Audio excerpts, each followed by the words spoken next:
what's going on with the Voyage right now, we have a pretty good sized track replacement going on. It's 600 foot of track being replaced altogether. Where the back turn starts and through, we're going to try to get the 90 included in that.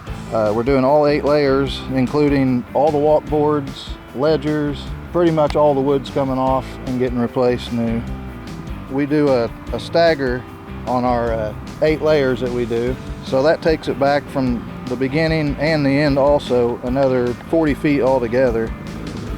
The benefit is a smoother ride, more fun for everyone, and we want the guests to be able to ride it over and over again. In the last 2 years we've done big projects.